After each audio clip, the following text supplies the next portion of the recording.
So ito yung papuntang ano guys sa Cagdianaw, no? Which is na makikita natin yung sa tapat niya yung Turtle Island kung tawagin nila. Ayan. Tapos dito naman yung Punta Naga. Papunta ito ng Punta Naga. So yung sa tapat naman itong island na yun, ayun yung makikita ang island na yan. Ayan po yung Socorro. Bayang, Bukas Grande. Ayan.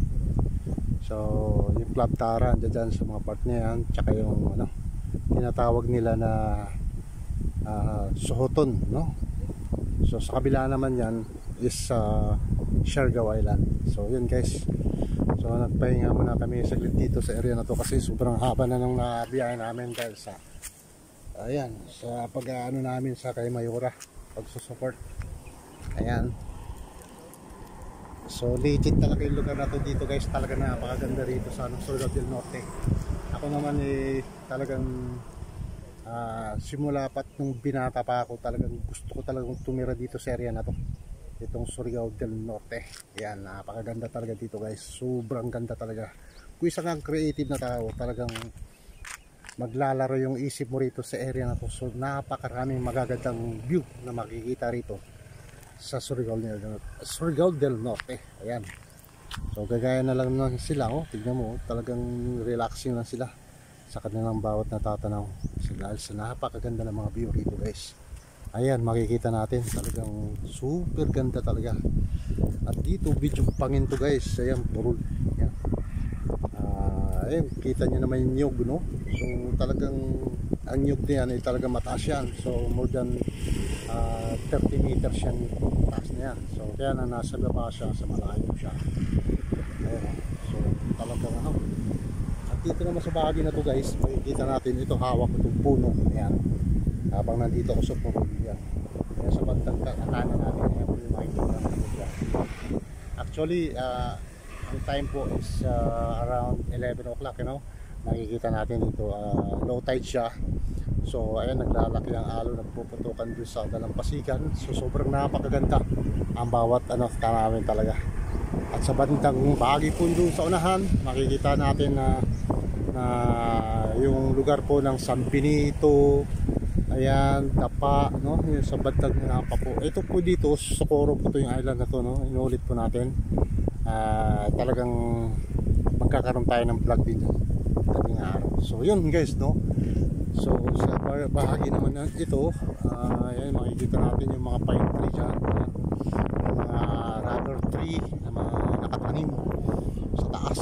Ayan. So talagang ang ganda rito guys. Ang punta namin dito, yan, sobrang ganda. Nakaka-enjoy talaga bawat ano, bawat bahagi ng area. So sariwang sariwa yung hangin niya. At mostly yung atmosphere po talagang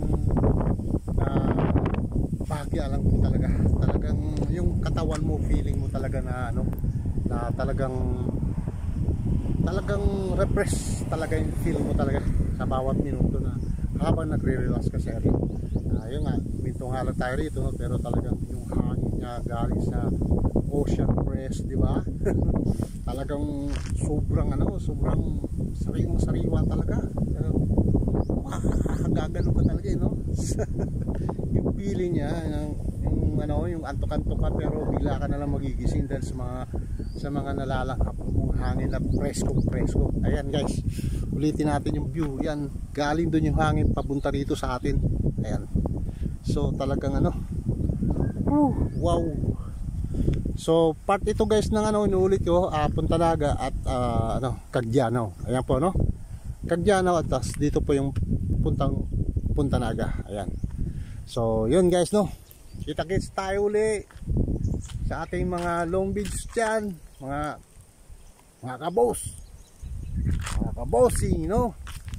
Maraming salamat sa inyong suporta. Ang ating pong subscribers ngayon is 20k na po. Maraming salamat po sa inyo. Kung hindi po dahil sa inyo, hindi ko po mararating yan, mga followers niyan. So guys, maraming salamat ulit. Kita-kits. Bye bye. Hey Sweet Em, salita ka naman. Ayan. Hi guys. Yan guys, so sobrang sariwa talaga, inuulit ko. Napakaganda ng view rito. Ayan, talagang sobrang feeling refreshing. Yan, ganyan. Woo. Bye bye, kita kits. Yan. Woohoo. Yan, sweetie yan, bye bye. Subscribe my YouTube channel.